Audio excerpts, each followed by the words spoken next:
Bonjour Germain Rosenblut, vous êtes né en 1937, vous avez grandi dans le 11e arrondissement où vous habitez à nouveau, vous avez fréquenté l'école primaire Alexandre Dumas, puis le lycée Voltaire, et donc c'est pour ça que nous avons le plaisir de nous rencontrer aujourd'hui pour que vous nous racontiez vos années lycée.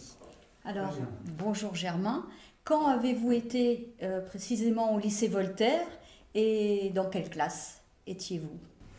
Alors, j'ai fait toutes mes études secondaires au lycée Voltaire.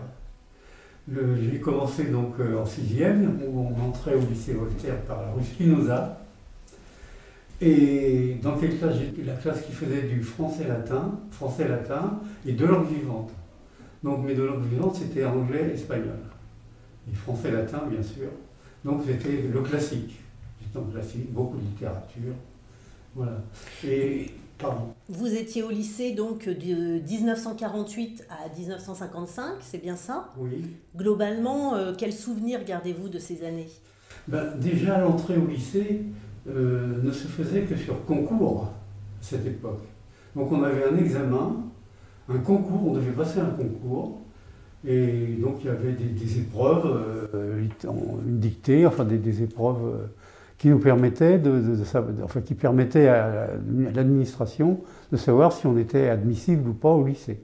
Pour rentrer en 6e. Pour rentrer en 6e, voilà. Je pense qu'aujourd'hui ça n'existe plus. Donc c'est en fonction de vos résultats que vous avez été dans une 6e classique, c'est ça? Non, c'est ce que j'avais choisi, ça. Ah d'accord. Oui. C'est l'entrée au lycée qui est J'avais choisi ça, oui. Et est-ce qu'il y a des professeurs qui vous ont marqué? Ah oui, il y a quelques professeurs qui m'ont marqué.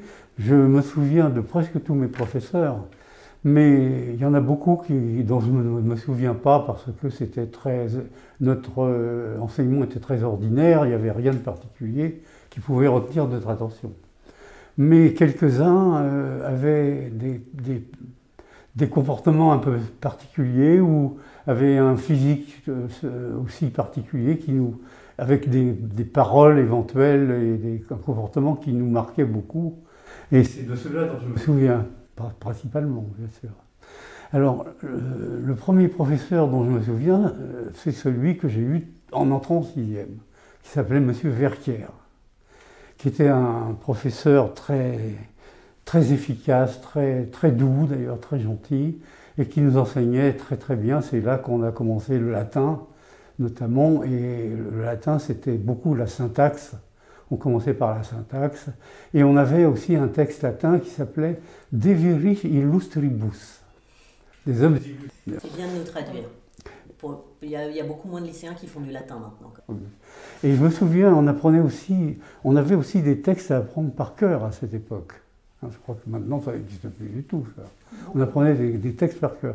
Alors, il y a un texte dont je me suis souvenu toute ma vie.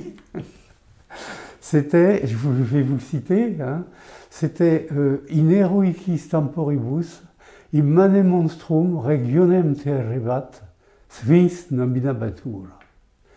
Alors, dans les temps héroïques, ça nous laisse perplexes. Dans les temps héroïques, un immense monstre terrifiait la région, on l'appelait le Sphinx.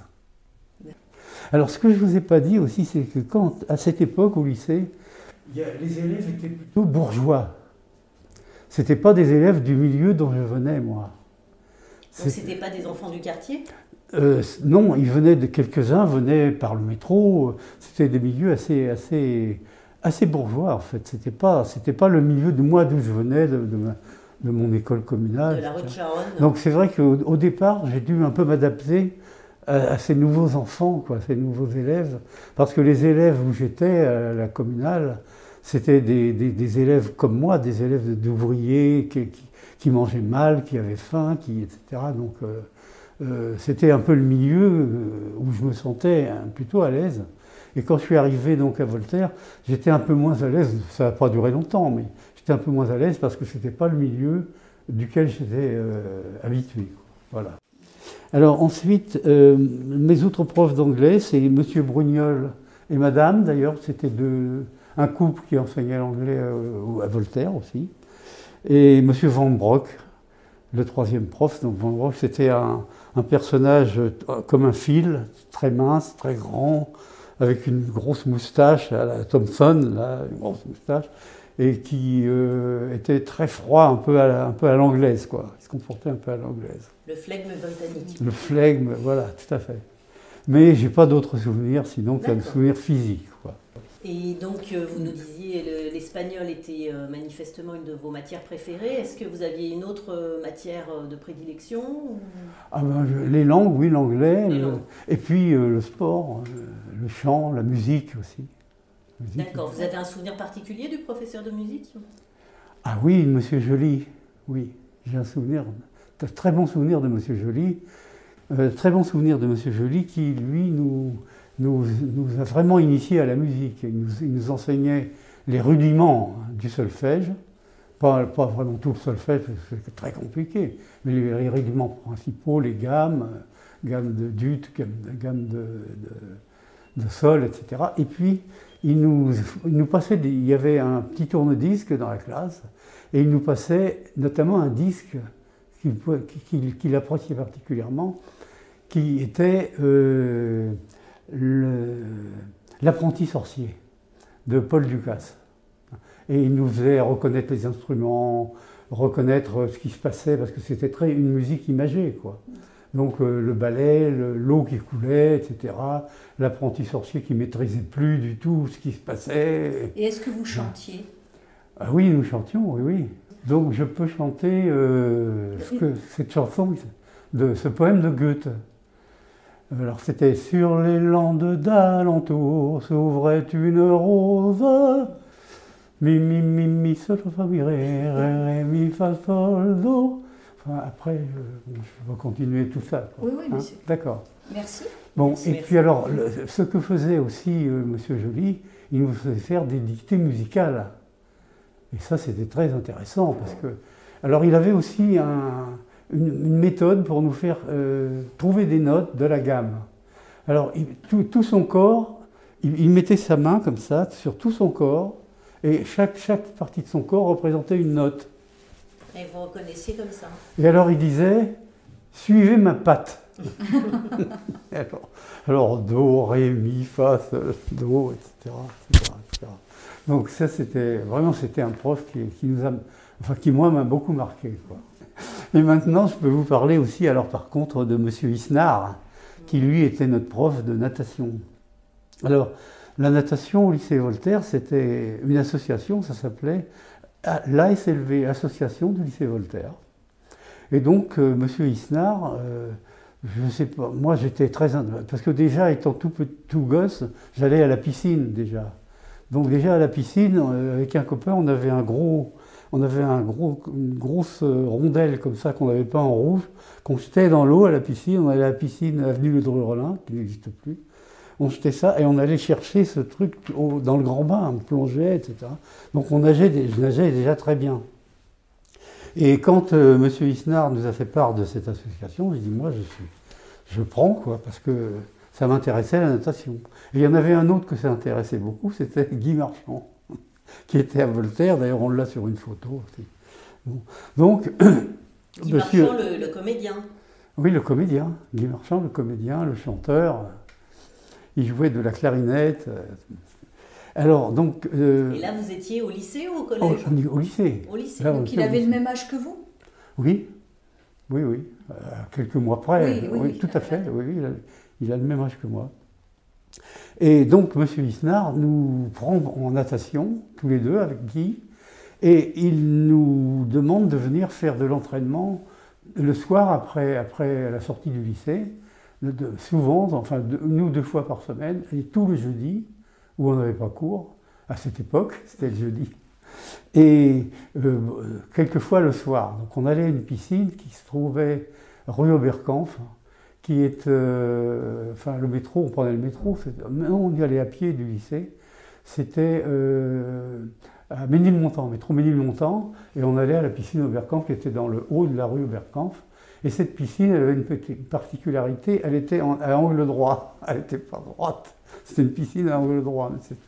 Mais au moins, elle était ouverte tout le temps et on pouvait toujours s'entraîner là. Donc M. Isnard nous entraînait avec des planches en liège, on faisait les battements, on apprenait le crawl et le dos crawlé.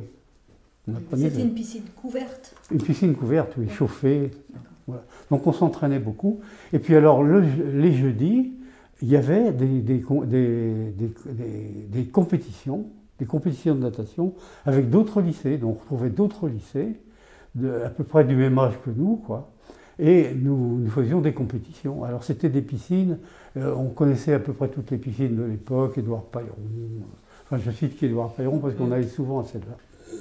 Et Guy Marchand et moi, nous gagnions toutes les compétitions. C'était soit lui, soit moi qui arrivions les premiers. C'est pas pour me vanter, mais enfin, c'est un fait. Oui, c'est un fait. C'est un fait. Et si bien que d'ailleurs, on se retrouvait le vendredi matin à regarder le journal L'Équipe et on retrouvait nos noms. Étant les premiers, on trouvait nos noms sur la rubrique natation.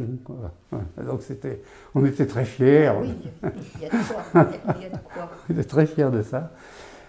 Et donc voilà ce que je peux vous dire. Donc Guy Marchand, on a fait des compétitions jusqu'à la première. Oui.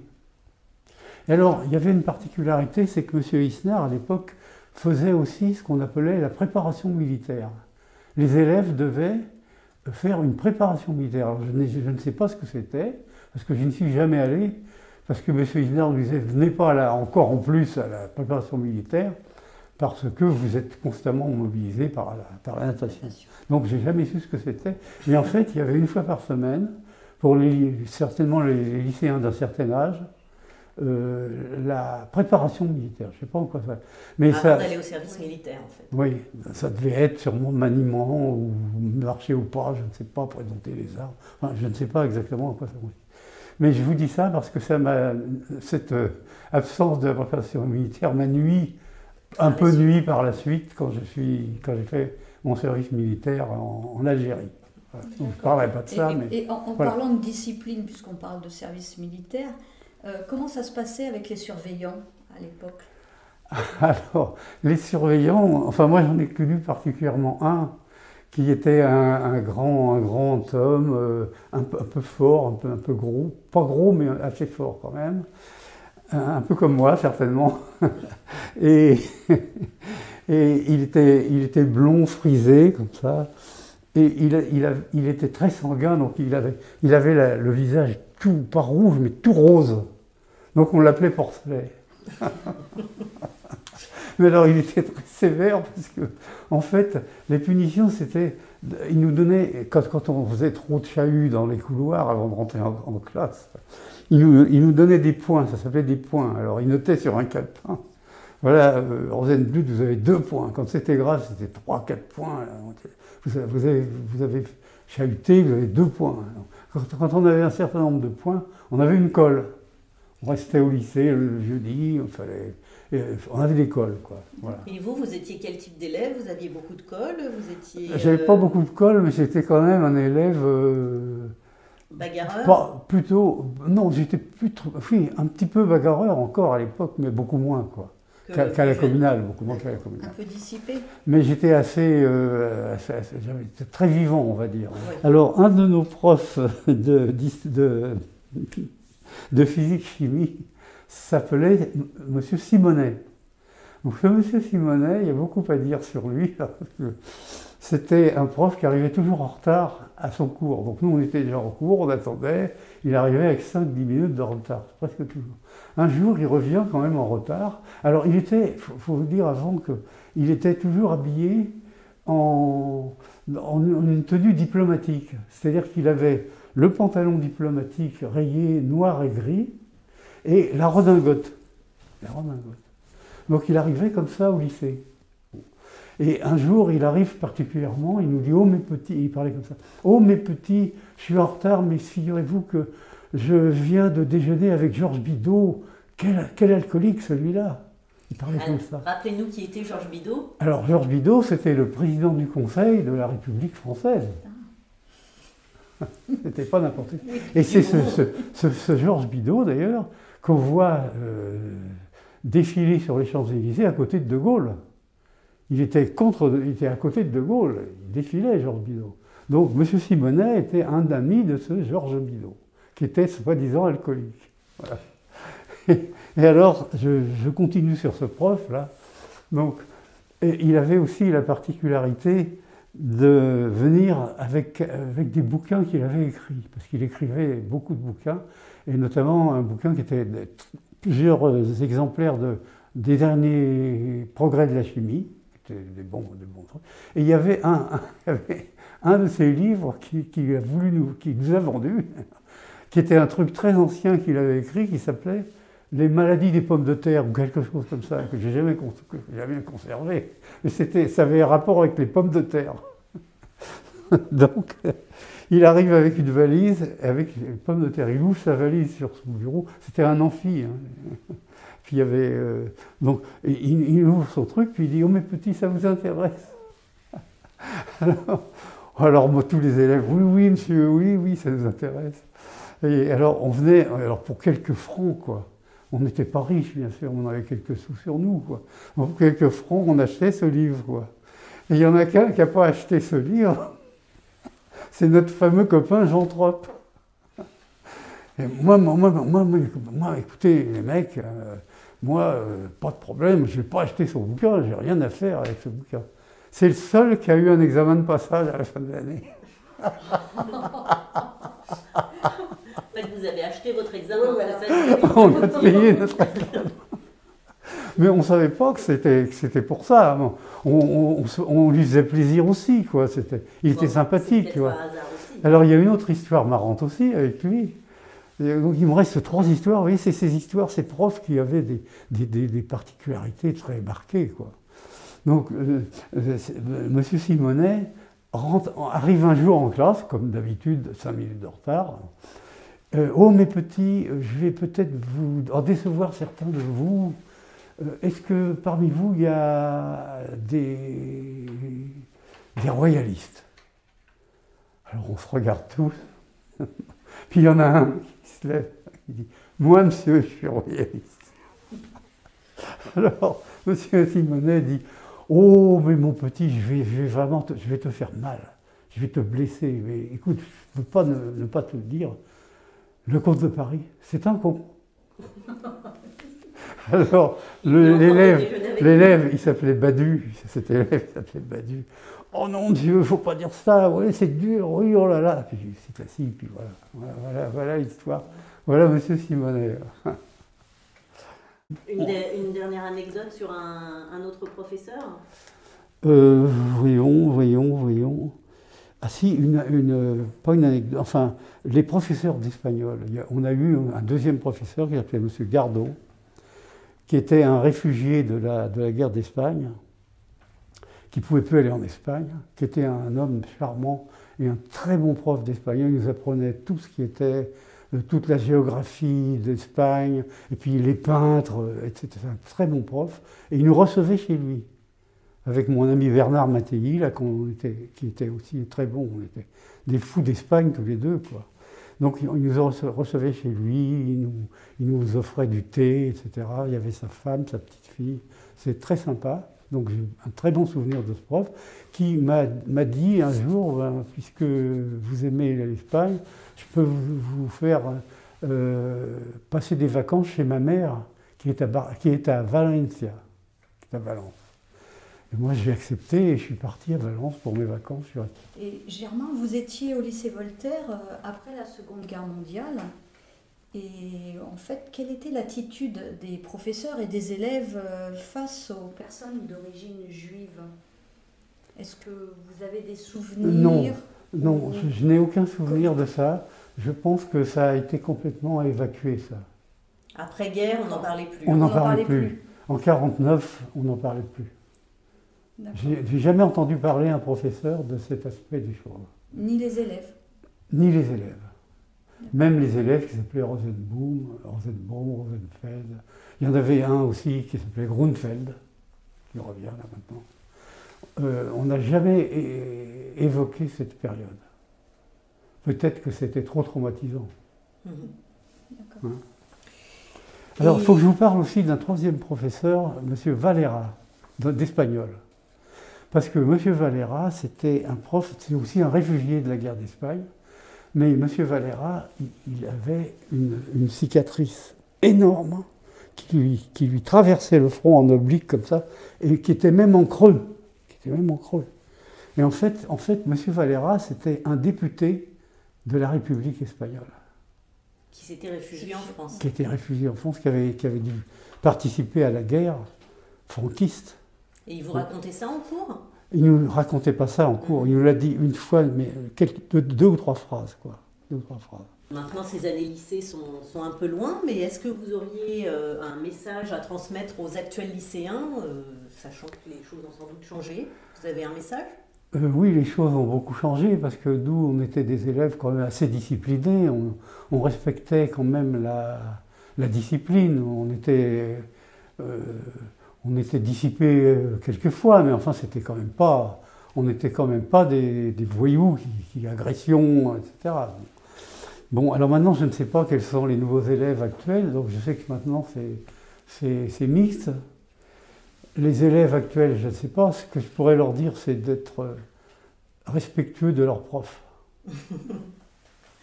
Voilà. Et globalement, vous gardez un bon souvenir des années lycée? Un excellent souvenir. C'est toute ma jeunesse, toute ma petite jeunesse, et mon adolescence. C'était des belles années. Vous êtes revenu d'ailleurs dans le quartier de votre enfance? Oui. Oui, parce que j'ai fait la guerre d'Algérie. Et quand je suis revenu, je me suis installé dans le 15e. J'ai loué un studio dans le 15e. Et puis dans le 15e, j'étais dans une entreprise où je gagnais assez d'argent. Et quand j'ai eu assez d'argent, je me suis dit, je vais acheter un appartement. Au lieu de louer, je vais acheter un appartement. À l'époque, on pouvait faire des emprunts.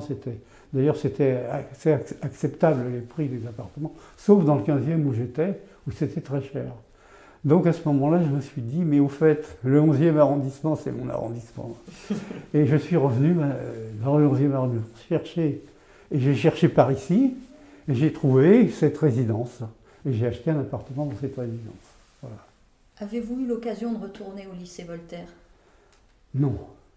Non. Ça vous ça me plairait beaucoup. Ah oui, ça me plairait beaucoup. Non, j'ai jamais eu l'occasion parce que j'ai pas osé, quoi. Il y avait toujours plein de monde. Alors il faudra qu'on vous informe parce que quand on organise les journées du patrimoine, on peut entrer et visiter. Oui. Ah oui, avec plaisir. Donc à cette occasion-là. Oui, avec grand plaisir. Oui. J'aurais encore beaucoup de choses à dire, mais c'est trop court. Ouais, je ne le dirai pas. Et déjà, vous pourrez l'écrire peut-être. Comment? Vous pourrez l'écrire peut-être. Oui, peut-être. Oui, parce que moi j'ai lu, en fait, Juliette a transmis votre témoignage. Votre témoignage, sur l'Exode et tout ça, c'est vraiment très intéressant. Ah oui, très intéressant. Oui. Je pourrais écrire peut-être sur la guerre d'Algérie. Ce serait bien, oui. Aussi, oui. Parce que je suis parti en Algérie du premier jour jusqu'au dernier. Je fais 28 mois en Algérie, tout en Algérie. Donc j'ai beaucoup de choses à dire. Donc vous aviez quel âge à cette période? J'avais 20 ans. J'ai résilié mon sursis. J'ai commencé des études de kiné.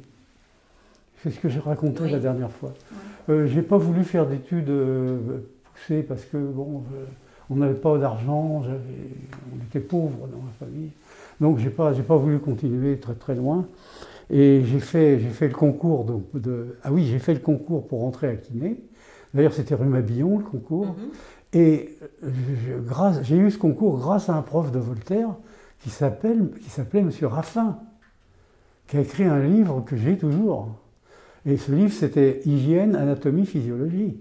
Et là, comme ça me plaisait beaucoup, j'avais beaucoup de notions sur l'anatomie et la physiologie du corps humain. Tous les systèmes nerveux, circulatoires, etc. Et c'est ça qui m'a permis, c'est grâce à Raffin, toujours au lycée Voltaire en fait, que j'ai pu passer cet examen. Donc j'ai réussi kiné. Je suis rentré dans une école de kiné qui était rue Cujas, qui était à Sol à l'époque, je pense. Et le professeur, c'était le docteur Bolto, qui est l'inventeur de la kinésithérapie, pratiquement, qui était le mari de Madame Françoise Bolto. D'accord. Merci beaucoup Germain pour ce témoignage et pour toutes ces anecdotes. Le plaisir était pour moi. Un très grand merci. On a passé un bon moment. C'est pour nous très très intéressant et très important d'avoir ces témoignages. Oui, moi aussi, ça me faisait très plaisir de me remémorer et de faire passer tous ces vieux souvenirs.